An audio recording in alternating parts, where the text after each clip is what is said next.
श्री परमात्मने नमः। ओं वासुदेवाय नमः। ओं व्यासदेवाय नमः। ओं जगन्नाथदासाय नमः। हे माँ सरस्वती तमे कंठरे बस, माँ कंठरे बस। अतिबड़ी जगन्नाथ दास रचित श्रीमद् भागवत महापुराणर एकादश स्कंध चतुर्थ अध्याय आज आम श्रवण करवा। एही अध्याय माया को पार हेबार उपाय तथा ब्रह्म ओ कर्मयोग निरूपण कथा वर्णना करा जायछि। तो चलतु वर्तमान यार प्रथम भागरे पद्यांतरी एवं द्वितीय भागरे यार व्याख्या निश्चय भाव शुणा एवं चैनल टी को सब्सक्राइब करवा। तो आसतु वर्तमान यही चतुर्थ अध्याय श्रवण करवा।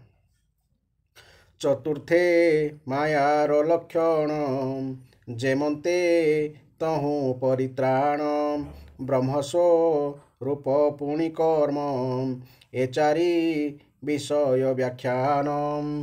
निमि उवाच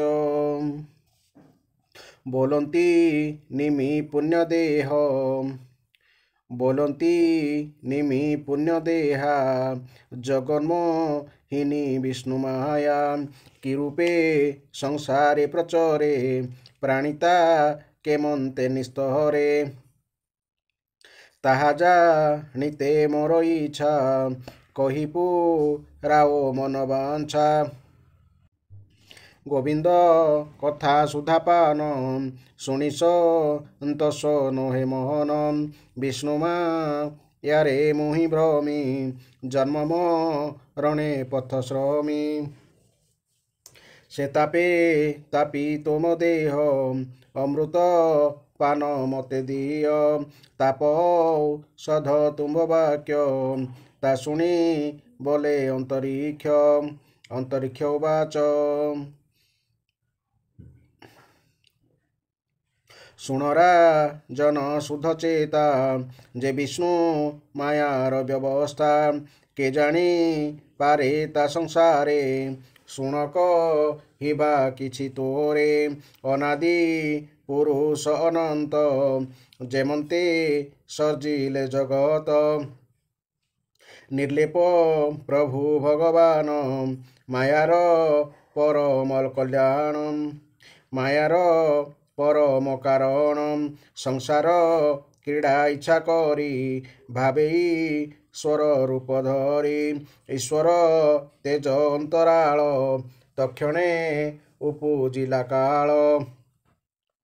काल शरीरु आत्मजात से नहे विष्णु मायाग्रस्त।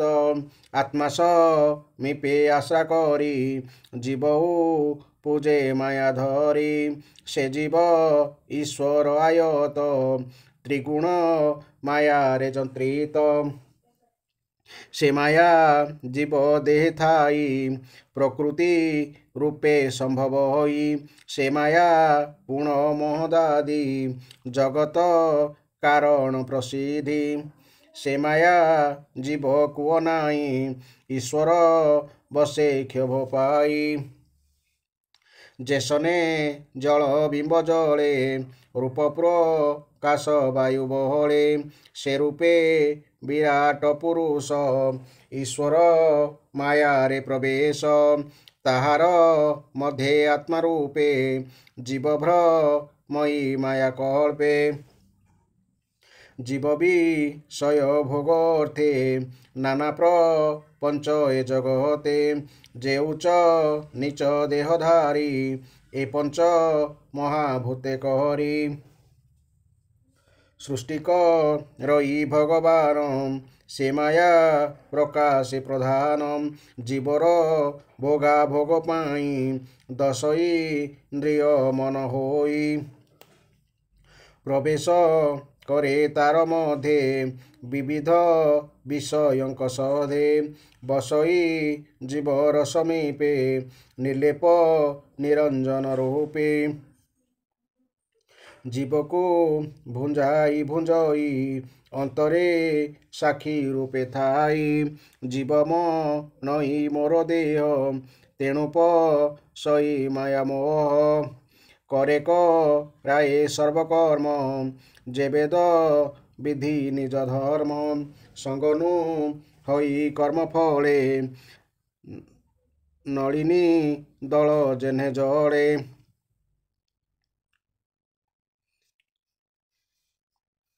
জীবই স্বর বশ হই ইন্দ্রিয় অর্থে ভোগ পাই দেহরে করে অহংকার বলই সর্বকর্ম মোহর এণু সে কর্মর অধীনে পড়ই শরীর বন্ধনে ବୋଲଇ କରୁଅଛି ମୁହିଁ ମୋତହୁଁ କର୍ତ୍ତା ଭିନ୍ନ ହୋଇ ଦେହ ବନ୍ଧନେ ହୋଇ ଭ୍ରମ କରଇ ନାନା ମତେ କର୍ମ ଭବ ବନ୍ଧନେ ଏହି ମତେ ଭ୍ରମଇ ସୁଖ ଦୁଃଖ ପଥେ ଦେହ ବି ଯୋଗେ କର୍ମ ଘେନି ଜନ୍ମଲ ଭଇ ନାନା ଯୋନି অশেষ দেহে কর্ম ভুঞ্জে দুর্গম দুঃখ সুখ বুঝে যাবত মায়া নুহে হত তাবত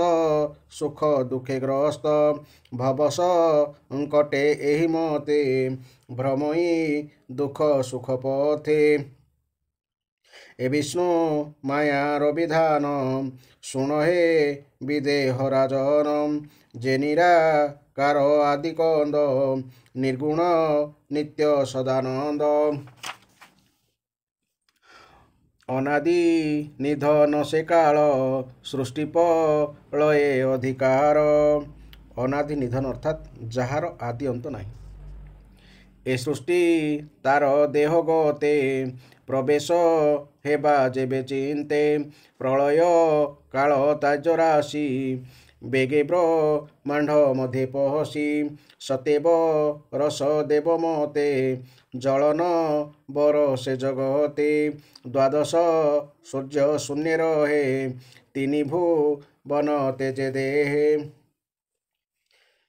ଦ୍ୱାଦଶ ସୂର୍ଯ୍ୟ ଶୂନ୍ୟ ରହେ ତିନି ଭୁବନ ତେଜେ ଦହେ ଅନନ୍ତ ମୁଖୁ ଅଗ୍ନିଜାତ ଦହଇ ପାତାଳ ସମସ୍ତ ପବନେ ঊর্ধ্বে ଶିଖା ଯାଇ ଶପଥ ସ୍ୱର୍ଗ ତେଜେ ଦହି ଦହନ ଅନ୍ତେ ମେଘମାଳେ ମିଳନ୍ତି ଗଗନ ମଣ୍ଡଳେ ସମ୍ବର୍ତ୍ତ ନାମ ସେ ବହନ୍ତି ସତେବ ରସ ବରସନ୍ତି ଧାରାବ ରସା ଘୋର ବାଏ ପ୍ରମାଣ ହସ୍ତି ଶୁଣ୍ଢ ପ୍ରାଏ ଜଳବ ହୋଳେ ସୃଷ୍ଟିନାଶ ତା ଦେଖି ବିରାଟ ପୁରୁଷ ତକ୍ଷଣେ ଛାଡ଼ି ତ୍ରିଭୁବନ ବ୍ରହ୍ମ ଶରୀରେ ହୁଏ ଲୀନ ଭୂତ ବିକାର ପଞ୍ଚଗୁଣ ତ୍ରିଗୁଣ ଅହଙ୍କାର ପୂର୍ଣ୍ଣ ମହତ ଅଙ୍ଗେ ବିଶ୍ରାମୟୀ ପ୍ରଳୟ ନ ପାରଇ ସହି ସେ ପୁଣି ମାୟା ଅବସାନେ ପ୍ରକୃତି ତହିଁ ହୋଏ ଲୀନେ ପ୍ରକୃତି ପ୍ରଳୟର ତ୍ରାସେ ମିଳେ ପରମ ଆତ୍ମା ପାଶେ ଏ ମାୟା ଜଗତ ମୋହିନୀ ଖେଳଇ জীব আত্মা ঘেনি এ বিষ্ণু মায়া সে কারণ সৃষ্টি পালন সংহারণ কহিলু যে মায়া ত্রিগুণে পুণিকি ইচ্ছা তো শ্রবণে এমন্ত অন্তরিক্ষ বাণী জনক বলে তাহা শুনি রাজা উবাচ দুস্তর ঈশ্বরর মায়া মূঢ়কে মন্তে জানে এহা দেহাদি অহংকার যেতে এ মায়া নিস্তরিকে মন্তে হে মহা ঋষি দয়াচিতে উপায় থিলে কহ মতে প্রবুধ উবাচ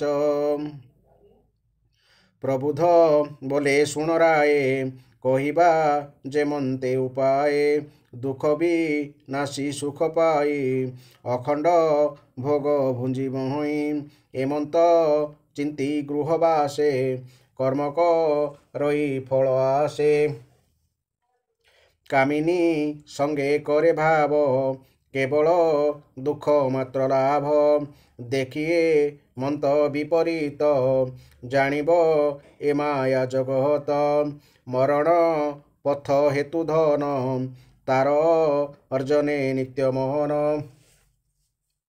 ଅନେକ ଶ୍ରମେ ତା ସଞ୍ଚଇ ନିଷିଦି ବସେ ମନ ଦେଇ ନିରତେ ହୃଦୟ ନିର୍ଦୟ ଏଣୁଟି ଧନ ଦୁଃଖମୟ ଦୁଃଖେ ସଞ୍ଚିତ ଯେତେ ଧନ ସେ ନহে সুখে প্রয়োজন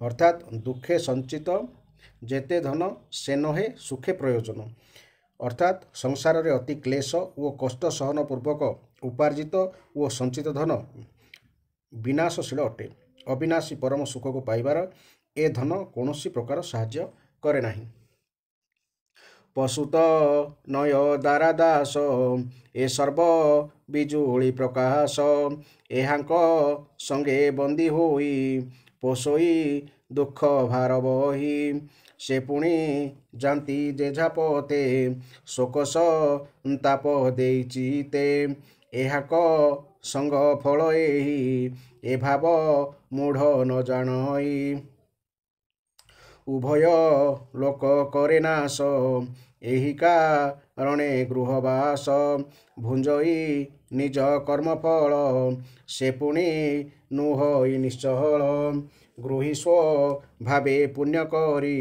ସ୍ୱର୍ଗେ ବସଇ ଦେହ ଧରି କ୍ରମେ ସେ ଭୋଗ କିଣ ହୋଇ କର୍ମ ସରିଲେ ଭୋଗ କାହିଁ ପୁଣି ପଡ଼ଇ ଘୋର ତମେ ଗତ ଗତ ପଥ ଶ୍ରମେ ଏକଥା ବୁଝି ଗୁରୁପାଦେ ଆଶ୍ରୟ କରିବ ପ୍ରମାଦେ ଉତ୍ତମ ଗୁରୁ ଆଶ୍ରୟ କରି ତାଙ୍କ ବଚନ ମନେ ଧରି যে গুরু জানে বেদ তত্ত্ব নির্গুণ আত্মজ্ঞানে রত সমদ রসি নিষ্ঠাপর তপক শণ সহে ধীর নিরতে থাই পরহিতে ঈশ্বর মায়া জানিচিতে এমন্ত গুরু পাদে ভোজি হিংসাক পট দূরে তেজি সেবা করিব দৃঢ় চিতে শিক্ষা যে ধর্ম ভাগবতে এণে প্রসন্ন নারায়ণ করন্তি আত্মজ্ঞান দান প্রথমে বিষয় অসঙ্গী প্রেম পুলক তনু ভঙ্গী মনন থিব অন্য সঙ্গে চিতনি বেশি সাধু সঙ্গে উত্তম সঙ্গ সেবা নিতে জন্তুଙ୍କୁ দয়া হৃদগতে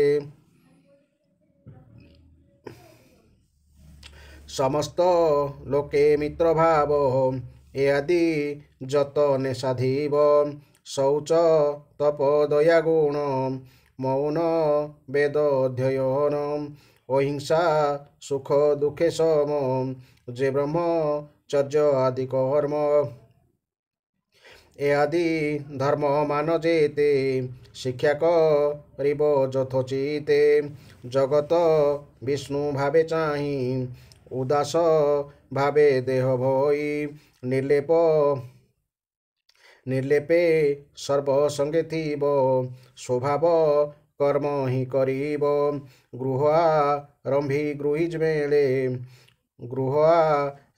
ଗୃହୀ ମେଳେ ନ ପଶି ରହିବ ନିରୋଳେ କର୍ମେ ଈଶ୍ୱର ଯାହା ଦେବ ସନ୍ତୋଷେ ଉଦର ପଶିବ ପରମ ଶାସ୍ତ୍ର ଭାଗବତ ଅଭ୍ୟାସ କରୁଥିବ ନିହିତ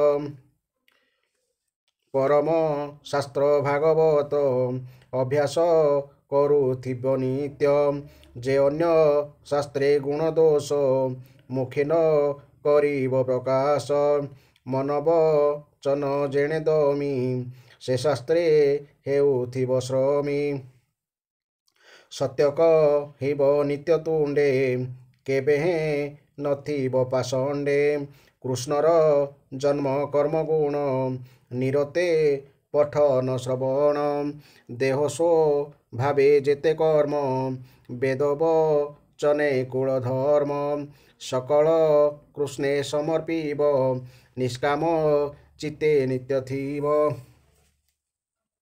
স্বধর্ম তপ জপদান যে আত্ম প্রিয় বস্তুমান যে দ্বারা সুত গৃহ প্রাণ কৃষ্ণে করিব সমর্পণ সর্বস পদ কৃষ্ণে দেই উদাসী মতে দেহ বই কৃষ্ণ সন্তোষ ভাব সধে যত্ন করিব দৃঢ় বন্দে সেবিব জঙ্গমস্তাবরে পুଣିମ ହାତ୍ମା ସାଧୁନରେ ନିର୍ମଳ କୃଷ୍ଣର ଚରିତ ଯେ ଯଶ ଜଗତେ ପବିତ୍ର ଆନନ୍ଦେ ଦୁଃଖ ଛାଡ଼ି ମନେ ଗୋଷ୍ଠୀ କରିବ ବିଷ୍ଣୁ ଜନେ କୃଷ୍ଣର କଥା ଅନ୍ୟ ଓନେ ସ୍ମରି ସ୍ମରାଉଥିବ ମୋହନେ ଦିନ ବଞ୍ଚିବ ଭକ୍ତି ସଦେ ବିଷ୍ଣୁ ଭକ୍ତଙ୍କର ମଦେ କଣ୍ଠକୁ ଢିତ ଜଡ଼ମତି ପୁଲକ ଦେହ ରୋମପନ୍ତି ଚିତେ ଗୋବିନ୍ଦ ନାମ ସ୍ମରେ ରୋଦନ করে উচ্চ সোহরে ক্ষণে সই ক্ষণে নাচে ঘন অর্জন করে উচে ক্ষণকে গায়ে গুণগাথা কহই অলৌকিক কথা ক্ষণকে কৃষ্ণ গুণগুণী চক্ষুবু জয়ী হই তুনি এ ভাগবত ধর্ম দীক্ষা গুরুব চনে পাই শিক্ষা নিশ্চল চিত্তে কৃষ্ণ পাদে ভকতি লভে অপ্রমাদে সে নারায়ণ পরায়ণ অবিদ্যা হুই হরণ এমন্ত শুনি কৃষ্ণ রস রাজন হই মনে তোষ আনন্দে শিরে কর দেই বলই মুনি গণ চাহি রাজা উবাচ অনাদি প্রভু নারায়ণ সংসার পরম কারণ এক নেক রূপ ধরি পুরাণ পুরুষ মুরারি তুম্ভে যে মতে দয়াবহ তাঙ্ক স্বরূপ মতে কহ রাজার শুনি এ বচন পিপলায়ন বলে শুণ পিপলায়ন উবাচ সে নারায়ণ বহ্ন চিহ্ন কহিপারিব কেউ জন যে মায়া সংসার কারণ সৃষ্টি পালন সংহারণ স্বয়ং হেতু যে বলাই সে নারায়ণ জাণ তুই অহেতু অর্থ ହେଲା କାରଣ ରହିତ ସ୍ୱପ୍ନ ଜାଗ୍ରତ ସୁଷୁପ୍ତିରେ କିଓ ବା ସମାଧି କାଳରେ ବାହ୍ୟ ଅନ୍ତରେ ଯେ ଅଛଇ ତାହାକୁ ବ୍ରହ୍ମ ବୋଲି କହି ଦେହ ଇନ୍ଦ୍ରିୟ ପଞ୍ଚପ୍ରାଣ ଯେ ବା ଅନ୍ତର କରଣ ଯାହାର ଆଶ୍ରୟ ଜିଅନ୍ତି ଯେଣେ ବି ଶହେ ସଞ୍ଚରହନ୍ତି ତାଙ୍କୁ ପରମ ଆତ୍ମା ଜାଣି ଅପରେ ଶୁଣ ନୃପମଣି ବ୍ରହ୍ମାଣ୍ଡ କୋଟି କୋଟି ମାତ୍ରେ ଘଟଣ করে নিজ গাত্রে ভূতভ বিশ্ব বর্তমানে যাহার শক্তি অনুমানে সম্পূর্ণে সর্বজীবে বসে কাহারি সঙ্গে সে নমিশে মনব চন যার দেহে পশিন পারন্তি উপায়ে নয়ন যাহা ন দেখই ইন্দ্রিয় গণ ভেদ কাহি জীবর মন বুদ্ধি প্রাণ যাহার তহু হন্তি জাণ সে কাহু পারিবে তা চিন্তি অনেক দূরে সে রহন্তি অগ্নিকণিকা বায়ু বଳେ যেনে উড়ନ୍ତି অন্তরাଳେ পবনে দশ দিগে যাନ୍ତି ପୁଣ୍ୟ ନଳେ ନ ମିଶନ୍ତି କୋଟି ବ୍ରହ୍ମାଣ୍ଡ ଏହି ମତେ ଯାହାର ଦେହୁଁ ହୁଅନ୍ତି ନିତେ ଏମନ୍ତ ମହିମା ଯାହାର ତାକୁ କେ କରିବ ଗୋଚର ଶବଦ ବ୍ରହ୍ମ ଥାଇ ଦୂରେ ସେ ପୁଣି ବେଦ ଅନୁସାରେ ନାନା ପ୍ରପଞ୍ଚ ଏ ଜଗତେ ବିଧିନି ସେଦ ବେନିପଥେ ଜଗତ ଭ୍ରମାଇ ଭ୍ରମଇ ସେ ତାକୁ ତତ୍ତ୍ୱେ ନ ଜାଣଇ ପ୍ରଥମେ ଏକ ବ୍ରହ୍ମ ଥିଲା ଦ୍ୱିତୀୟ ପ୍ରକୃତି ହୋଇଲା ପ୍ରକୃତି ତହୁଁ ସୂତ୍ରଜାତ ତାହାକୁ ବୋଲି ମହତତ୍ୱ ତାହାର ତହୁଁ ଅହଙ୍କାର ଯେ ଯିବେ ଆତ୍ମାର ଆଧାର ଇନ୍ଦ୍ରିୟ ଅର୍ଥେ ଦେବଗଣ ଫଳେ ସର୍ବନାରାୟଣ ତୁଜେ ବୋଲିବୁ ବ୍ରହ୍ମ ଏକ ସେ ପୁଣି ପ୍ରକାଶେ ଅନେକ ଏକଇ ଆତ୍ମା ନରହରି ମାୟାରେ ନାନା ଶକ୍ତି ଧରି ଖେଳଇ ନାନା ରୂପ ଧରି ସ୍ଥୂଳ ସୂକ୍ଷ୍ମରେ ମଦ ଭରି କ୍ରୀଡ଼ାର ଅନ୍ତେ ସର୍ବନାଶେ କି ରୂପେ ରହେ ଅବଶେଷେ କିମ୍ପାନୁ ହଇ ବ୍ରହ୍ମବୋଧ ଆଗମ ନିଗମେ ପ୍ରସିଦ୍ଧ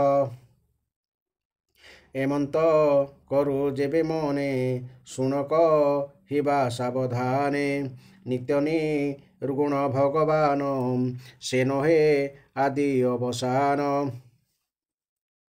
ଯାହାର କ୍ଷୟ ବୃଦ୍ଧି ନାହିଁ ଅଳ୍ପ ବହୁତ ନୁହଇ ଯେ ନିତ୍ୟ ଏକ ରୂପେ ଥାଇ ଆଦି ଉପାଧି ଯାର ନାହିଁ ନିତ୍ୟ ଆନନ୍ଦମୟ ସାକ୍ଷୀ ଯାହାକୁ ଚିତେ ମାତ୍ର ଲକ୍ଷୀ ମନର କଳ୍ପନା ଜଗତ ଏଣୁ ସେ ଦିଶେ ନାନା ମତ କୀଟପତଙ୍ଗ ତରୁ ତୃଣେ ବସଇ ଶରୀର ପ୍ରମାଣେ ସମେବ ସଇ ସର୍ବଦେହେ ସ୍ଥୂଳ ନୟନେ ଭେଦ ନୋହେ ଏ ରୂପେ ବ୍ରହ୍ମ ପରିମାଣି ଯାହା ନୟନେ ଦେଖି ପୁଷୁଣି ମନେ ଗୋଚର କରି ଯେତେ ସତ୍ୟ ନୁହନ୍ତି ଏ ସମସ୍ତେ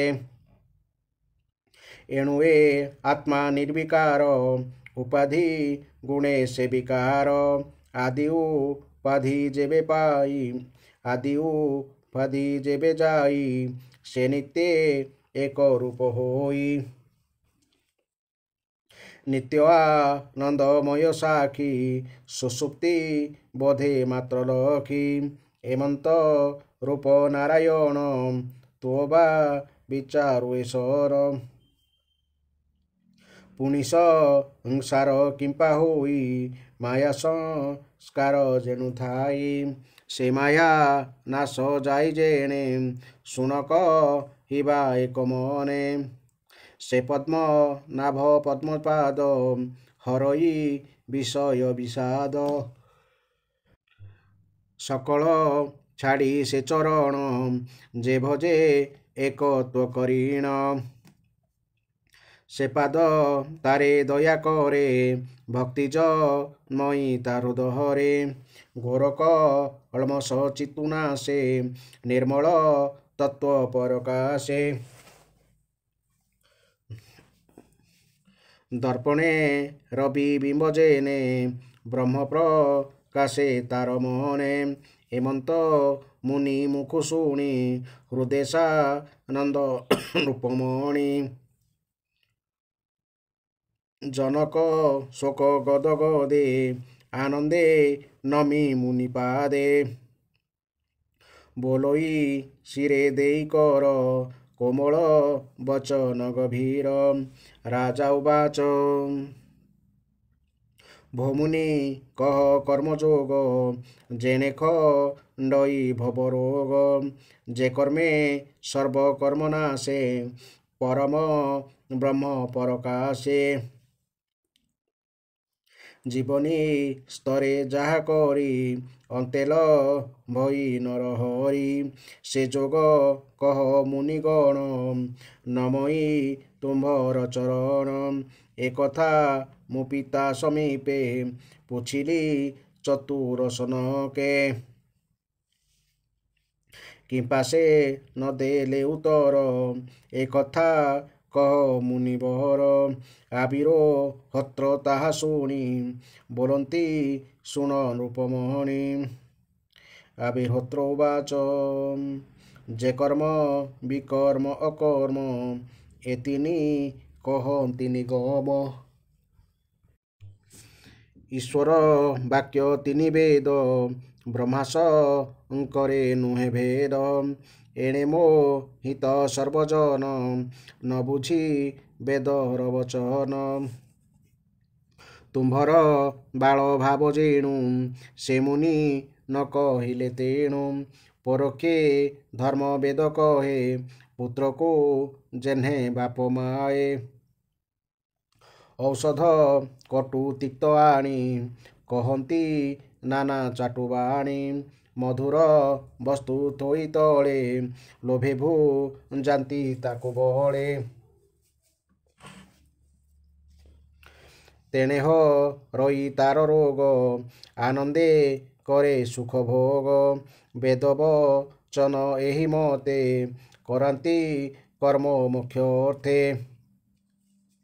କହନ୍ତି ନାନା ମତେ ବାଣୀ କର୍ମଳ ଫଳ ପରିମାଣୀ ସେ ଫଳ ଲୋଭେ କରେ କର୍ମ କର୍ମେ ଖଣ୍ଡଇ ତାର ଭ୍ରମ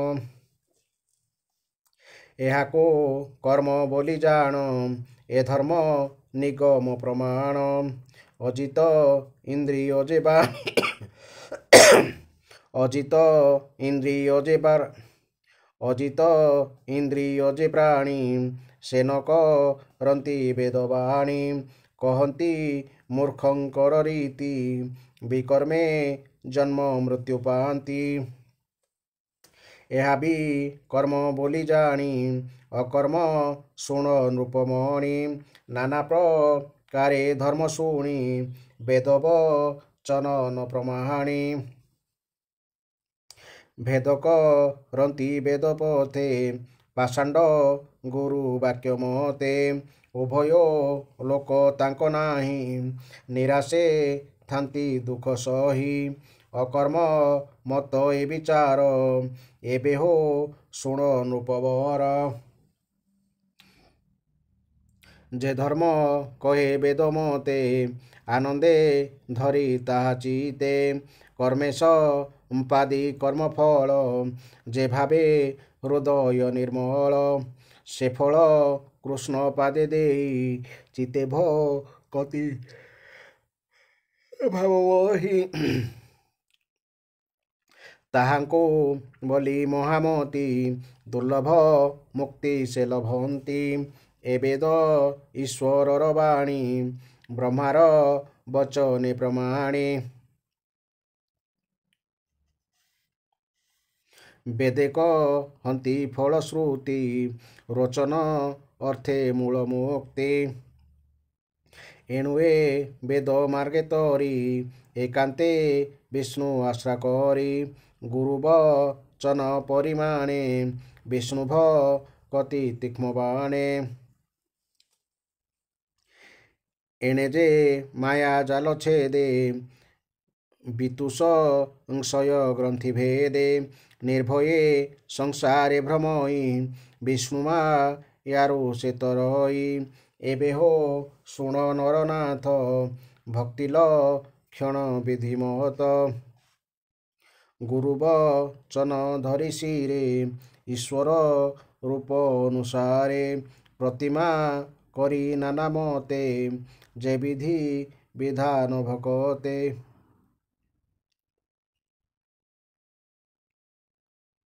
ଦାରୁପା ଶାଣ ଧାତୁମୟୀ ଲେପଲି ଖନ ଯେତେ ହୋଇ ଏ ଆଦି ଦୀକ୍ଷା ଅନୁମାନେ ଆଗମ ନିଗମ ବିଧାନେ ଯେ ରୂପ ଦେଖି ରହେ ମନ ଭାବେ ଜୀବ ସୁଧ ମନ ଏମନ୍ତ ପ୍ରତିମା କରାଇ उत्तम शुभे स्थान थोई निर्मल जल नदी कूले निरूप द्रव भूमिस्थले निर्मल कल्पित आसन कुशवा पट वस्त्र चर्म ए आदि निगम वचने जेबामे लिब वर्तमाने स्थापी प्रतिमा अग्रस्थान बसिब होई सुधमन प्रथमे पवन निरोधी जे विधि मते भूत सुधी 50 बने देहन्यास गुरुर वचन अभ्यास बामपा ऋषे गुरु ध्याई दक्षिणे गणेश बसाई पूर्वे दुर्गा को नमस्कार अर्धर्थे ब्रह्मा महिधर पृष्ठरे क्षेत्रपालन्ते दुर्बाह क्षत घेनि हस्ते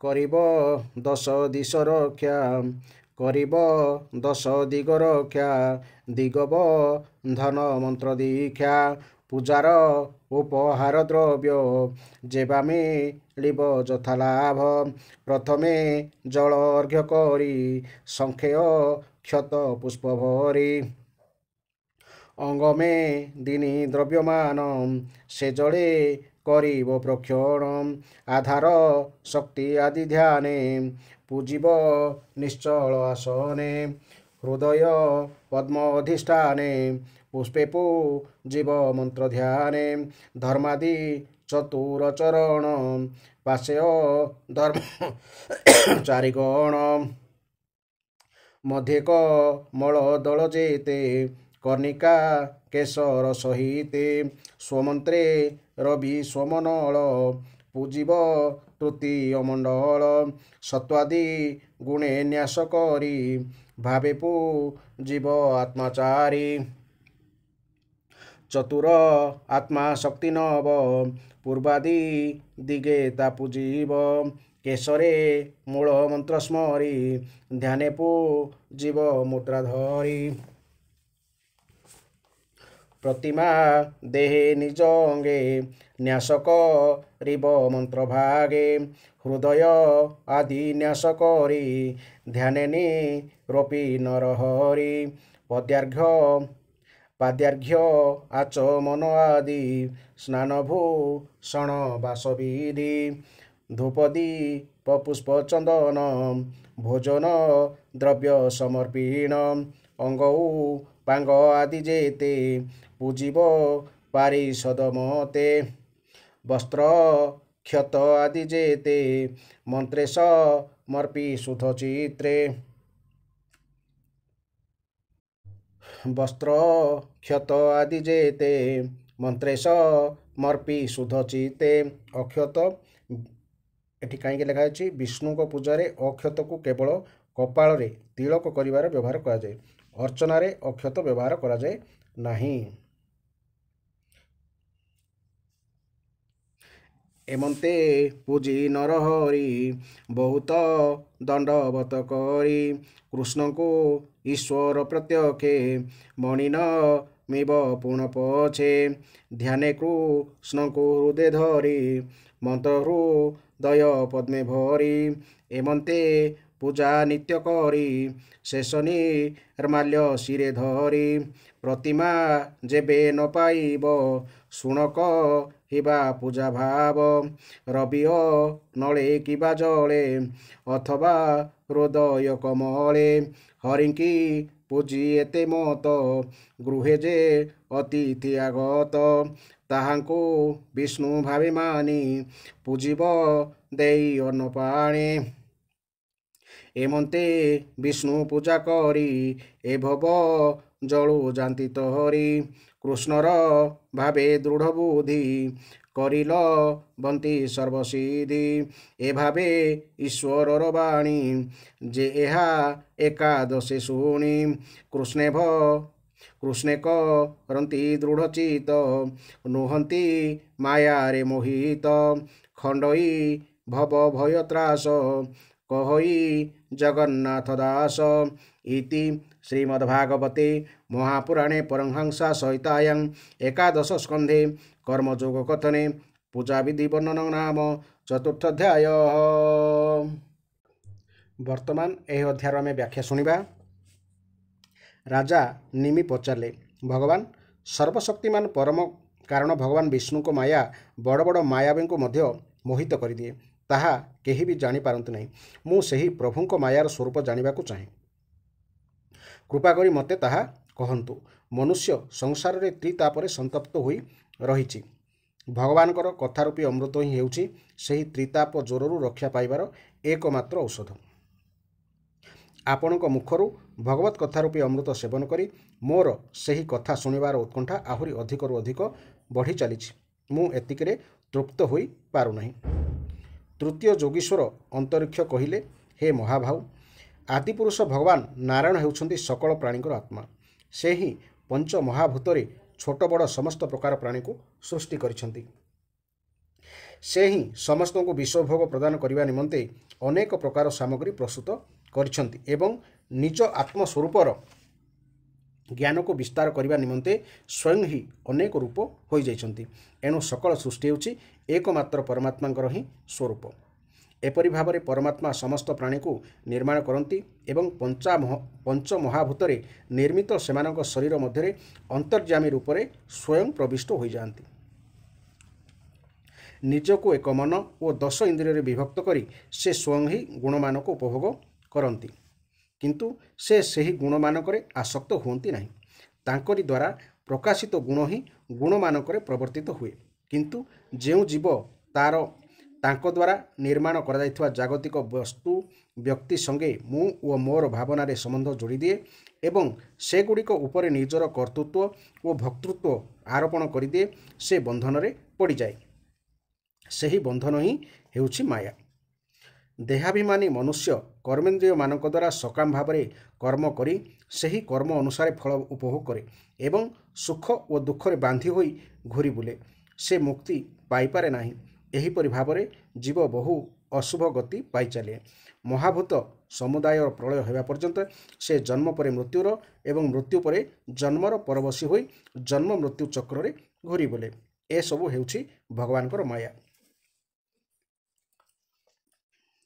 ପଞ୍ଚ ମହାଭୂତର ପ୍ରଳୟ ସମୟ ପାଖି ଆସିଲେ ଅନାଦି ଅନନ୍ତ କାଳ ହିଁ ସ୍ଥୂଳ ତଥା ସୂକ୍ଷ୍ମ ଦ୍ରବ୍ୟ ଓ ଗୁଣରୂପ ଏହି ସମସ୍ତ ଦୃଶ୍ୟ ବର୍ଗକୁ ଅବ୍ୟକ୍ତ ଆଡ଼କୁ ଅର୍ଥାତ୍ ସେମାନଙ୍କର ମୂଳ କାରଣ ଆଡ଼କୁ ଟାଣିନିଏ, ସମସ୍ତଙ୍କୁ ପ୍ରକୃତି ଭିତରେ ଲୀନ କରିଦିଏ। ସେତେବେଳେ 100 ବର୍ଷ ପର୍ଯ୍ୟନ୍ତ ଭୟଙ୍କର ଅନାବୃଷ୍ଟି ଲାଗି ରହେ। ପୃଥିବୀ ଭୀଷଣ ଭାବରେ ଉତ୍ତପ୍ତ ହୋଇଯାଏ ଓ ସେହି ଭୟଙ୍କର ଗ୍ରୀଷ୍ମ ତାପରେ 3 ଲୋକ ସନ୍ତପ୍ତ ହେବାକୁ ଲାଗେ। ସେତେବେଳେ ଶଙ୍କର୍ଷଣଙ୍କ ମୁଖରୁ ପ୍ରଚଣ୍ଡ ଅଗ୍ନିଶିଖା ନିର୍ଗତ ହୁଏ। ବାୟୁର ପ୍ରେରଣାରେ ସେହି ଅଗ୍ନି ପ୍ରଥମେ ପାତାଳ ଲୋକରୁ ଦଗ୍ଧ କରିବାକୁ ଆରମ୍ଭ କରେ ଏବଂ ଚତୁର୍ଦିଗରେ ବିରାଟ ବିରାଟ ଅଗ୍ନିଶିଖା ଖେଳିଯାଇ ବିଶ୍ୱକୁ ଜାଳିବାକୁ ଲାଗେ ଏବଂ ସେହି ପ୍ରଚଣ୍ଡ ଉତ୍ତାପର ପରିଣାମ ସ୍ୱରୂପ 100 ବର୍ଷ ପର୍ଯ୍ୟନ୍ତ ପ୍ରଳୟକାଳୀନ ସାମ୍ବର୍ତ୍ତକ ମେଘ ବା ହାତୀ ଶୁଣ୍ଢରୁ ଅଜାଡ଼ିଲା ପରି ଭୀଷଣ ଧାରାରେ ଜଳ ବର୍ଷା କରିବାକୁ ଲାଗିଲେ। ତା ଫଳରେ ଏହି ବିରାଟ ବିଶ୍ୱ ଜଳରେ ବୁଡ଼ିଯାଏ। ହେ ରାଜନ୍, ଇନ୍ଧନ ସରିଗଲେ ଅଗ୍ନି ଯେପରି ନିଜର ଅବ୍ୟକ୍ତ ସ୍ୱରୂପରେ ଲୀନ ହୋଇଯାଏ, ବିରାଟ ସ୍ୱରୂପଧାରୀ ପରମାତ୍ମା ସେହିପରି ବିରାଟ ଶରୀର ତ୍ୟାଗ କରି ନିଜର ଅବ୍ୟକ୍ତ ସ୍ୱରୂପରେ ରହିଯାଆନ୍ତି। ସେହି ପ୍ରଳୟ କାଳରେ ପୃଥିବୀର ଗନ୍ଧ ତନ୍ମାତ୍ରକୁ ବାୟୁ ଶୋଷଣ କରିନିଏ ଏବଂ ପୃଥିବୀ ଜଳରେ ବୁଡ଼ିଯାଏ। ସେହିପରି ଜଳର ରସ ତନ୍ମାତ୍ରକୁ ବାୟୁ ଶୋଷଣ କରିନିଏ ଏବଂ ତା ଫଳରେ ଜଳ ତାର କାରଣ ଅଗ୍ନିରେ ବିଲୀନ ହୋଇଯାଏ। ଅଗ୍ନିର ରୂପ ତନ୍ମାତ୍ରକୁ ଅନ୍ଧକାର ହରିନେବା ହେତୁ ଅଗ୍ନିତତ୍ତ୍ୱ ବାୟୁରେ ଲୀନ ହୋଇଯାଏ। ତାପରେ ବାୟୁର ଗୁଣ ସ୍ପର୍ଶ ତନ୍ମାତ୍ରକୁ ଆକାଶ ହରଣ କରିନିଏ। ବାୟୁ ଆକାଶରେ ଲୀନ ହୋଇଯାଏ। କାଳସ୍ୱରୂପ ଈଶ୍ୱର ଆକାଶର ଗୁଣ ଶବ୍ଦ ତନ୍ମାତ୍ରକୁ ହରଣ କରିନେଲେ ଆକାଶ ଅହଙ୍କାରରେ ଲୀନ ହୋଇଯାଏ ଏବଂ ତା ସହିତ ଇନ୍ଦ୍ରିୟଗଣ ମନବୁଦ୍ଧି ଏ ସମସ୍ତେ ନିଜ ନିଜ ଅଧିଷ୍ଠାତୃ ଦେବତାଙ୍କ ସହିତ ଅହଙ୍କାରରେ ଲୀନ ହୋଇଯାନ୍ତି। ତାପରେ ଅହଙ୍କାର ମଧ୍ୟ ନିଜର ମୂଳ ସ୍ୱରୂପ ମହତ୍ତତ୍ୱରେ ଲୀନ ହୋଇଯାଏ एहीपरि भावरे भगवान ही त्रिगुणमयी माया द्वारा एही सृष्टिर उत्पत्ति स्थिति और संहार करिचलन्ति। मायार वर्णना तो करदेली, एथर आपण आउ कौन जानिबाकू चाहुछन्ति कुहन्तु। राजा निमि पचारे, हे महर्षि, जेउमाने निजर मन को बश करि पारि नाहंती सेमानक पक्षरे भगवानकर एही माया को पारि हेबा बड़ कठिन। तेणु आपण एपरि कौनसी सरल उपाय कहि दियंतु जहा अवलंबन कले सामान्य लोक मध्य अनायासरे माया को पारि होई जिवो। एथर चतुर्थ जोगीश्वर प्रबोध कहिले, लोके कामना परवश होई एपरि कले मोर कष्ट दूर होई जिवो ओ मु सुखी होई जिवि बोली विचार करी नाना प्रकार कर्म करती, किंतु ताहार परिणाम विपरीत ही होइथाए। तेणु कामना प्रवण लोकों कर्मर विपरीत परिणाम देखि विचारवान पुरुष काम्य कर्मरु निवृत्त होई जिबा आवश्यक। धन हेउची नित्य पीड़ादायक।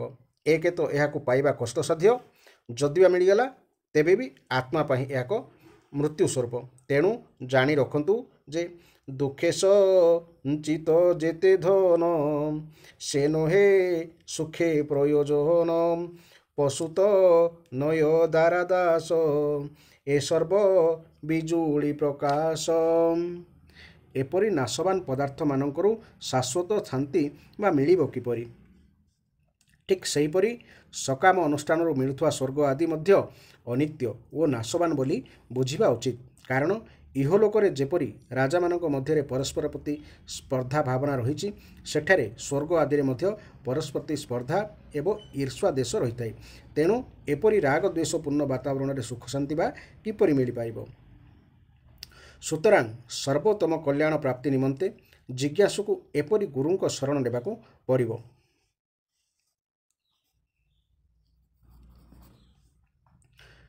सुतरां सर्वोत्तम कल्याण प्राप्ति निमंते जिज्ञासु को एपरि गुरुंक शरण नेबाकू पड़िबो, जे कि वेदरे पारंगम तथा परमात्मा ठारे दृढ़ प्रतिष्ठित होइथिबे।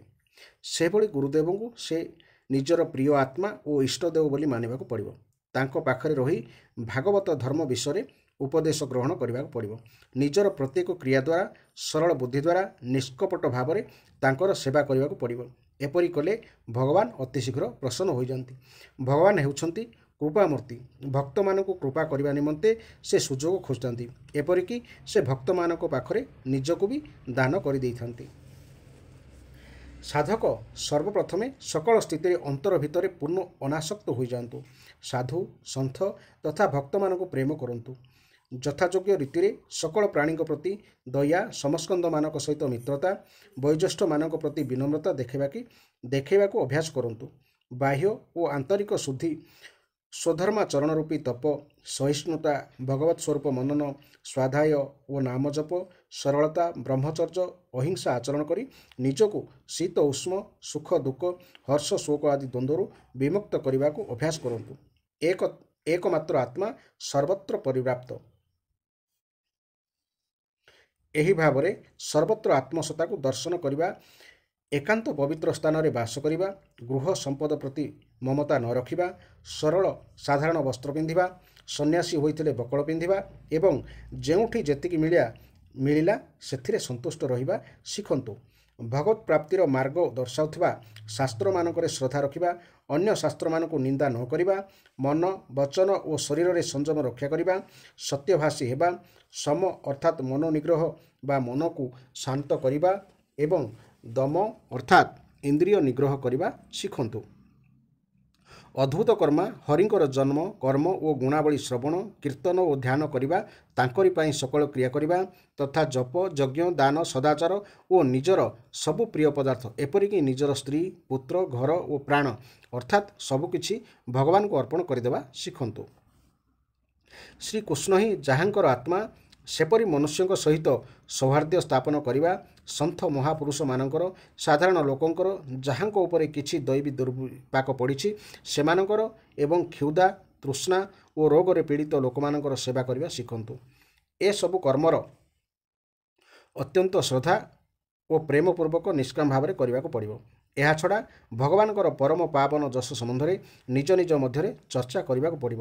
ଏପରି ସାଧକମାନେ ଏକତ୍ର ହୋଇ ପରସ୍ପର ମଧ୍ୟରେ ପ୍ରେମ ଭାବ ରଖି ତଥା ସକଳ ପ୍ରକାରେ ପ୍ରସନ୍ନ ରହି ଓ ସଂସାରରୁ ଉପରତ ହୋଇ ପରସ୍ପର ମଧ୍ୟରେ ଆଧ୍ୟାତ୍ମିକ ଶାନ୍ତି ଅନୁଭବ କରିବାକୁ ପଡ଼ିବ। ହେ ରାଜନ, ଭଗବାନ ଶ୍ରୀକୃଷ୍ଣ କ୍ଷଣକ ମଧ୍ୟରେ ରାଶି ରାଶି ପାପ ଭସ୍ମ କରିଦିଅନ୍ତି। ତେଣୁ ସର୍ବଦା ତାଙ୍କୁ ସ୍ମରଣ କରନ୍ତୁ, ଅନ୍ୟକୁ ସ୍ମରଣ କରାନ୍ତୁ। ଏହିପରି ସାଧନା ଓ ଭକ୍ତି ଅନୁଷ୍ଠାନ କରୁ କରୁ ପ୍ରେମ ଭକ୍ତି ଉଦୟ ହୋଇଯାଏ। ସେହି ଭକ୍ତିରେ ସାଧକଙ୍କ ଶରୀର ପ୍ରେମ ପୁଲକିତ ହୋଇଯାଏ। ଭଗବାନଙ୍କର ଏପରି ଭକ୍ତ, ହାୟ ମୋତେ ଏ ପର୍ଯ୍ୟନ୍ତ ଅଚ୍ୟୁତ ଭଗବାନଙ୍କର ଦର୍ଶନ ମିଳିଲା ନାହିଁ ବୋଲି ଚିନ୍ତା କରି କରି କେବେ କାନ୍ଦେ ତ କେବେ ଆନନ୍ଦରେ ହସେ। ପୁଣି ସେ ଚିତେ ଗୋବିନ୍ଦ ନାମ ସ୍ମରେ ରୋଦନ କରେ ଉଚ୍ଚ ସ୍ୱରେ କ୍ଷଣେ ହସଇ କ୍ଷଣେ ନାଚେ ଘନ ଗର୍ଜନ করে উচে ক্ষণকে গায়ে গুণগাথা কহই অলৌকিক কথা ক্ষণকে কৃষ্ণ গুণগুণী চক্ষুবু জয়ী ହୋଇ ତୁହୁନି। ଭକ୍ତମାନେ ଏଭଳି ଭଗବତ ପ୍ରେମରେ ମଜି ରହି ଶେଷରେ ପରମାତ୍ମାଙ୍କୁ ପାଇ ପ୍ରେମାନନ୍ଦ ଲାଭ କରନ୍ତି। ଏପରି ଭାବରେ ଯେ ଭାଗବତ ଧର୍ମର ଶିକ୍ଷାରେ ସମ୍ପନ୍ନ ହୋଇଯାଆନ୍ତି, ସେ ସେଥିରୁ ଉତ୍ପନ୍ନ ହେଉଥିବା ଭକ୍ତି ଦ୍ୱାରା ନାରାୟଣଙ୍କର ପରାୟଣ ହୋଇଯାଆନ୍ତି ଏବଂ ଭକ୍ତିର ପ୍ରଭାବରେ ଏହି ଦୁସ୍ତର ମାୟାକୁ ସହଜରେ ଅତିକ୍ରମ କରିଯାଆନ୍ତି। ଏହା ହେଉଛି ଭଗବାନଙ୍କର ଭକ୍ତିର ମହିମା। ରାଜା ନିମି କହିଲେ, ହେ ମହର୍ଷିଗଣ, ଆପଣମାନେ ହେଉଛନ୍ତି ପରମାତ୍ମାଙ୍କର ବାସ୍ତବିକ ସ୍ୱରୂପ ଜାଣିଥିବା ଭକ୍ତିମାନଙ୍କ ମଧ୍ୟରେ ସର୍ବଶ୍ରେଷ୍ଠ।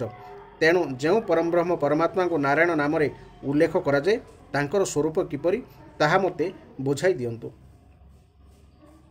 ଏଥର ପଞ୍ଚମ ଯୋଗୀଶ୍ୱର ପିପଳାୟନ କହିଲେ, ହେ ରାଜନ, ଯେଉଁ ପରମପ୍ରଭୁ ଏହି ବିଶ୍ୱର ଉତ୍ପତ୍ତି, ସ୍ଥିତି, ପ୍ରଳୟର କାରଣ, କିନ୍ତୁ ଯାହାଙ୍କର ଆଉ କେହି କାରଣ ନାହିଁ, ଯେ ଜାଗ୍ରତ, ସ୍ୱପ୍ନ ଓ ସୁଷୁପ୍ତି ଏହି ତିନି ଅବସ୍ଥାରେ ସାକ୍ଷୀ ରୂପେ ରହନ୍ତି ଏବଂ ବାହାରେ ବି ରହନ୍ତି, ଯାହାଙ୍କର ସତ୍ତା ହେତୁ ଦେହ, ଇନ୍ଦ୍ରିୟ, ପ୍ରାଣ ଓ ହୃଦୟ ସତ୍ତାବାନ ହୋଇ ନିଜ ନିଜର କର୍ମ କରନ୍ତି, ସେହି ପ୍ରଭୁଙ୍କୁ ଆପଣ ପରମ ସତ୍ୟ ତତ୍ତ୍ୱ ନାରାୟଣ ବୋଲି ଜାଣନ୍ତୁ। ଯେପରି ଅଗ୍ନିରୁ ହିଁ ସ୍ଫୁଲିଙ୍ଗ ଉତ୍ପନ୍ନ ହୁଏ, କିନ୍ତୁ ସେହି ସ୍ଫୁଲିଙ୍ଗ ତାର ସ୍ୱରୂପ ଅଗ୍ନିକୁ ପ୍ରକାଶିତ ବା ଆଲୋକିତ କରିପାରେ ନାହିଁ, ସେହିପରି ଏକମାତ୍ର ପରମାତ୍ମା ହିଁ ବାଣୀ, ନେତ୍ର, ପ୍ରାଣ, ଇନ୍ଦ୍ରିୟ ଓ ଅନ୍ତଃକରଣର ମୂଳ ଆଧାର ଓ ପରମ ପ୍ରକାଶକ ହୋଇଥିଲେ ମଧ୍ୟ ଏସବୁ ନିଜର ମୂଳ ସ୍ୱରୂପ ସେହି ପରମାତ୍ମାଙ୍କର ବର୍ଣ୍ଣନା କରିବାକୁ ଅସମର୍ଥ।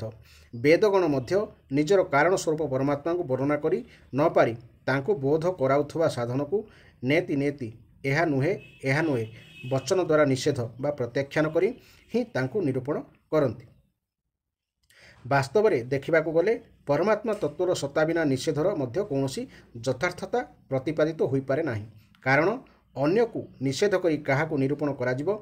ତେଣୁ ସବୁକୁ ନିଷେଧ କରି କରି ଚାଲିଲେ ଶେଷରେ ଯେଉଁ ତତ୍ତ୍ୱ ରହିଯାଏ, ତାହା ହିଁ ପରମ ତତ୍ତ୍ୱ ନାରାୟଣ ବୋଲି ଜାଣିବାକୁ ହେବ। ସୃଷ୍ଟିର ଆଦ୍ୟରେ ଏକମାତ୍ର ବ୍ରହ୍ମ ହିଁ ରହିଥାନ୍ତି। ତାଙ୍କରିଠାରୁ ସତ୍ତ୍ୱ, ରଜ ଓ ତମ ଏପରି ତ୍ରିଗୁଣାତ୍ମକ ମୂଳ ପ୍ରକୃତି ଜାତ ହୁଏ। ପ୍ରକୃତିରେ ଆଲୋଡ଼ନ ସୃଷ୍ଟି ହୋଇ ଜ୍ଞାନ ଶକ୍ତି ପ୍ରଧାନ ମହତତ୍ତ୍ୱ ଏବଂ କ୍ରିୟାଶକ୍ତି ପ୍ରଧାନ ସୁତାତ୍ମା ହିରଣ୍ୟ ଗର୍ଭଙ୍କର ଉତ୍ପତ୍ତି ହୁଏ। ତାପରେ ମହତତ୍ତ୍ୱରୁ ଅହଙ୍କାର ଉତ୍ପନ୍ନ ହୁଏ, ଯାହାକି ଜୀବର ଉପାଧି। ଅହଙ୍କାରରୁ ହିଁ ମନ ଓ ଇନ୍ଦ୍ରିୟମାନଙ୍କର ଅଧିଷ୍ଠାତୃ ଦେବତା, ପ୍ରାଣ ତଥା ଇନ୍ଦ୍ରିୟଗଣ ଓ ବିଷୟ ଆଦି ଉତ୍ପନ୍ନ ହୁଅନ୍ତି। ତାପରେ ସ୍ୱୟଂ ପରମାତ୍ମା ହିଁ ଜୀବ ରୂପରେ ଏହିସବୁ ତତ୍ତ୍ୱରେ ପ୍ରବେଶ କରନ୍ତି। ଏପରି ଭାବରେ ସମସ୍ତଙ୍କ ରୂପରେ ଏକମାତ୍ର ସେହି ଅନନ୍ତ ଶକ୍ତି ସ୍ୱରୂପ ପରମବ୍ରହ୍ମ ପରମାତ୍ମା ହିଁ ପ୍ରକାଶିତ ହେଉଛନ୍ତି। ସୁତରାଂ ସତ୍ ଅସତ୍ ଅର୍ଥାତ୍ କାର୍ଯ୍ୟ ଏବଂ କାରଣ ଉଭୟ ହେଉଛନ୍ତି ଏକମାତ୍ର ବ୍ରହ୍ମ ଏବଂ ଏସବୁର ଅତୀତ ହୋଇ ଯାହା ଅଛି ତାହା ହିଁ ବ୍ରହ୍ମ। ସେହି ପରମବ୍ରହ୍ମ ସ୍ୱରୂପ ଆତ୍ମା ଜନ୍ମ ହୁଏ ନାହିଁ କି ମରେ ନାହିଁ, ତାର ବୃଦ୍ଧି ହୁଏ ନାହିଁ କି ତାହା କ୍ଷୟ ହୁଏ ନାହିଁ। ଅର୍ଥାତ୍ ଆତ୍ମା 6 ପ୍ରକାର ଭାବ ବିକାରରୁ ମୁକ୍ତ। ଆତ୍ମା ହେଉଛି ସକଳ ପରିବର୍ତ୍ତନଶୀଳ ବସ୍ତୁର ଭୂତ, ଭବିଷ୍ୟତ ଓ ବର୍ତ୍ତମାନ ଅବସ୍ଥାର ସାକ୍ଷୀ। ଆତ୍ମା ହେଉଛି ସର୍ବବ୍ୟାପୀ, ଅବିନାଶୀ ଓ ଜ୍ଞାନ ସ୍ୱରୂପ। ଯେପରି ପ୍ରାଣ ହେଉଛି ଏକ, କିନ୍ତୁ ସ୍ଥାନ ଭେଦରେ ତାର ଅନେକ ନାମ ହୋଇଯାଏ। ଯେପରି ଏକମାତ୍ର ଜ୍ଞାନ ହିଁ ଇନ୍ଦ୍ରିୟ ଭେଦରେ ଭିନ୍ନ ଭିନ୍ନ ନାମରେ ଶବ୍ଦ ଜ୍ଞାନ, ସ୍ପର୍ଶ ଜ୍ଞାନ ଇତ୍ୟାଦି ପରିଚିତ ହୁଏ, ଠିକ୍ ସେହିପରି ଏକମାତ୍ର ଆତ୍ମସତ୍ତା ହିଁ ବିଭିନ୍ନ ପ୍ରକାର ପରିଚିତ ହୁଏ। ଅଣ୍ଡଜ, ଜରାୟୁଜ, ଉଦ୍ଭିଜ ଓ ସ୍ୱେଦଜ ଏହିପରି 4 ପ୍ରକାର ଜୀବ ଅଛନ୍ତି। ସବୁ ଜୀବଙ୍କର ପ୍ରାଣ ସେମାନଙ୍କର ସହିତ ରହିଥାଏ। ଜୀବ ପ୍ରଗାଢ଼ ନିଦ୍ରାରେ ଶୋଇପଡ଼ିଲେ ତାର ଇନ୍ଦ୍ରିୟମାନଙ୍କ ସହିତ ଅହଙ୍କାର ବା ନିଶ୍ଚେଷ୍ଟ ହୋଇଯାଏ, କିନ୍ତୁ ସାକ୍ଷୀ ରୂପେ ଆତ୍ମା ନିର୍ବିକାର ହୋଇ ରହିଥାଏ। ସେହି ଆତ୍ମସତ୍ତା ନିର୍ବିକାର ହୋଇ ରହିଥିବାରୁ ଜୀବ ନିଦ୍ରାରୁ ଉଠିବା ପରେ ତାର ସ୍ମରଣ ଆସେ, ମୁଁ ଗାଢ଼ ନିଦରେ ଶୋଇପଡ଼ିଥିଲି। ସେହି ସ୍ମରଣ ବା ସ୍ମୃତି ହିଁ ସୁଷୁପ୍ତି ଅବସ୍ଥାର ଆତ୍ମାର ବିଦ୍ୟମାନତାକୁ ପ୍ରମାଣିତ କରେ। ଭଗବାନ ପଦ୍ମନାଭଙ୍କ ଚରଣରେ ପ୍ରଗାଢ଼ ଭକ୍ତି ହୋଇଗଲେ ସେହି ଭକ୍ତି ହିଁ ଭକ୍ତଙ୍କ ଚିତ୍ତରେ ଗୁଣ କର୍ମ ଦ୍ୱାରା ଉତ୍ପନ୍ନ ହୋଇଥିବା ସକଳ ପ୍ରକାର ମଳ, ବିକ୍ଷେପ ଓ ଆବରଣ ଦୋଷକୁ ଧୋଇଦିଏ। ଏହିପରି ଭାବରେ ଚିତ୍ତ ନିର୍ମଳ ହୋଇଗଲେ ସ୍ୱତଃ ଆତ୍ମତତ୍ତ୍ୱର ସାକ୍ଷାତକାର ହୋଇଯାଏ। ରାଜା ନିମି ପଚାରିଲେ, ହେ ଯୋଗୀଶ୍ୱରଗଣ, ଯେଉଁ କର୍ମଯୋଗ ଆଚରଣ କରି ମନୁଷ୍ୟ ପରମ ନୈଷ୍କର୍ମ୍ୟ ସିଦ୍ଧି ଲାଭ କରେ ଏବଂ ନିଜର ସକଳ ପ୍ରକାର କର୍ମ ଶୀଘ୍ର ଦେଇଥାଏ, ଯେଉଁ କର୍ମଯୋଗ ଆଚରଣ କଲେ ମନୁଷ୍ୟ କର୍ମବନ୍ଧନରୁ ମୁକ୍ତ ହୋଇ ପରମ ଶାନ୍ତି ଲାଭ କରେ, ସେହି କର୍ମଯୋଗ କ'ଣ, ତାହା ବର୍ଣ୍ଣନା କରି ମୋତେ କୁହନ୍ତୁ। ଥରେ ମୁଁ ମୋର ପିତା ମହାରାଜ ଇକ୍ଷ୍ୱାକୁଙ୍କ ଆଗରେ ବ୍ରହ୍ମାଙ୍କର ମାନସପୁତ୍ର ସନକ ଆଦି ଋଷିଙ୍କୁ ଏହି ପ୍ରଶ୍ନ ପଚାରିଥିଲି, କିନ୍ତୁ ସେମାନେ ସର୍ବଜ୍ଞ ହୋଇ ମଧ୍ୟ ମୋ ପ୍ରଶ୍ନର ଉତ୍ତର ଦେଲେ ନାହିଁ। ତାହାର କାରଣ କ'ଣ, ଏ କଥା ମଧ୍ୟ କୃପା କରି ମୋତେ କହନ୍ତୁ। ଷଷ୍ଠ ଯୋଗୀଶ୍ୱର ଆବିହୋତ୍ର କହିଲେ, କର୍ମ ବା ଶାସ୍ତ୍ରବିହିତ କର୍ମ, ଅକର୍ମ, ନିଷିଦ୍ଧ କର୍ମ ବା ବିକର୍ମ, ବିହିତ କର୍ମର ଉଲ୍ଲଙ୍ଘନ, ଏପରି 3 କର୍ମ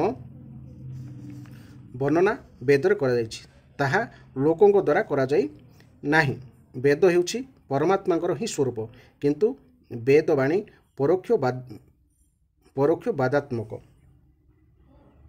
ଯାହାର ଶବ୍ଦ ଅର୍ଥ ଏକ ପ୍ରକାର ତ ତାତ୍ପର୍ଯ୍ୟ ବା ନିହିତାର୍ଥ ଅନ୍ୟ ଏକ ପ୍ରକାର, ତାହାକୁ ପରୋକ୍ଷବାଦ ବୋଲାଯାଏ। ତେଣୁ ତାହା ଦେଖି ବିଦ୍ୱାନମାନେ ମଧ୍ୟ ମୋହିତ ଓ ଭ୍ରମିତ ହୋଇଯାଆନ୍ତି। ଅଜ୍ଞାନୀମାନଙ୍କୁ ଅନୁଶାସିତ କରିବା ନିମନ୍ତେ ବେଦ କର୍ମର ବ୍ୟବସ୍ଥା କରିଛନ୍ତି।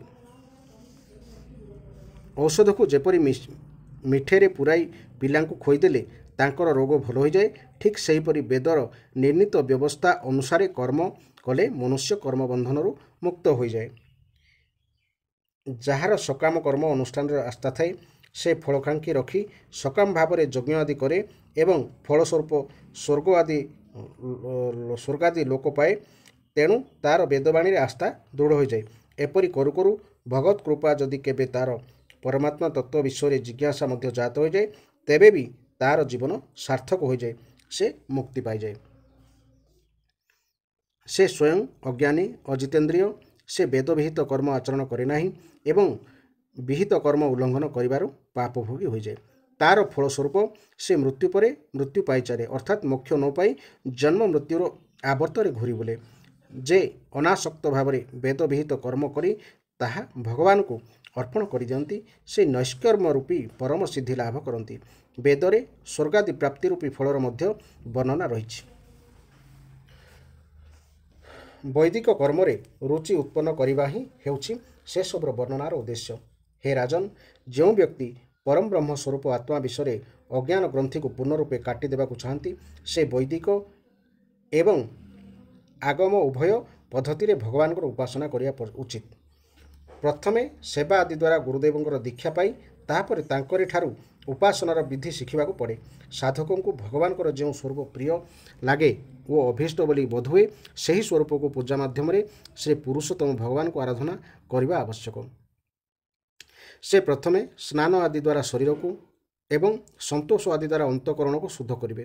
ତାପରେ ଭଗବାନଙ୍କ ସମ୍ମୁଖରେ ବସି ପ୍ରାଣାୟାମ ଆଦି ଦ୍ୱାରା ନାଡ଼ି ଶୋଧନ କରିବେ ଏବଂ ବିଧିପୂର୍ବକ ମନ୍ତ୍ର, ଦେବତା ଆଦିଙ୍କର ଦ୍ୱାରା ନ୍ୟାସ ଦ୍ୱାରା ଅଙ୍ଗରକ୍ଷା କରି ଭଗବାନଙ୍କୁ ପୂଜା କରିବେ। ଭଗବାନଙ୍କୁ ହୃଦୟରେ ଧ୍ୟାନ କରିବା ପରେ ଅର୍ଚ୍ଚା ବିଗ୍ରହରେ ତାଙ୍କୁ ଭାବନା ରଖିବେ। ପୂର୍ବରୁ ସମୟ ଅନୁସାରେ ମିଳୁଥିବା ସବୁ ପୂଜା ସାମଗ୍ରୀ ଶୁଦ୍ଧ ଏବଂ ପବିତ୍ର କରି ପୂଜା ସ୍ଥାନକୁ ପରିଷ୍କାର କରାଯାଇଥିବ। ନିଜେ ସ୍ନାନ ଆଦି ଦ୍ୱାରା ପବିତ୍ର ହୋଇ ଭଗବାନଙ୍କର ଯେଉଁ ବିଗ୍ରହକୁ ପୂଜା କରାଯିବ, ତାହାକୁ ମଧ୍ୟ ପୂର୍ବରୁ ପ୍ରସ୍ତୁତ କରି ରଖିଥିବେ। ସବୁ ବସ୍ତୁ ପ୍ରସ୍ତୁତ କରି ରଖି ନିଜ ଆସନକୁ ଶୁଦ୍ଧ କରିବେ। ସମ୍ମୁଖରେ ପାଦ୍ୟ, ଅର୍ଘ୍ୟ, ଧୂପ, ଦୀପ, ନୈବେଦ୍ୟ ଆଦି ସଜାଇ ରଖିବେ। ତାପରେ ହୃଦୟାଦି ନ୍ୟାସ, ଅଙ୍ଗନ୍ୟାସ ଓ କରନ୍ୟାସ କରି ମୂଳ ମନ୍ତ୍ରରେ ଭଗବାନଙ୍କୁ ପୂଜା କରିବେ। ପ୍ରତ୍ୟେକ ଉପାସକ ନିଜ ନିଜର ଉପାସ୍ୟ ଦେବଙ୍କ ଶ୍ରୀ ବିଗ୍ରହକୁ ହୃଦୟ ଆଦି ଅଙ୍ଗ, ଆୟୁଧାଦି ଉପାଙ୍ଗ ଓ ପାର୍ଶ୍ୱଦମାନଙ୍କ ସହିତ ତାଙ୍କର ମୂଳମନ୍ତ୍ର ଦ୍ୱାରା ପାଦ୍ୟ, ଅର୍ଘ୍ୟ ଆଚମନ, ମଧୁପର୍କ, ସ୍ନାନ, ବସ୍ତ୍ର, ଆଭୂଷଣ, ଗନ୍ଧ, ପୁଷ୍ପ, ଦଧି, ଅକ୍ଷତ, ମାଳା, ଧୂପ, ଦୀପ, ନୈବେଦ୍ୟ ଆଦିରେ ବିଧିବତ ପୂଜା କରିବେ।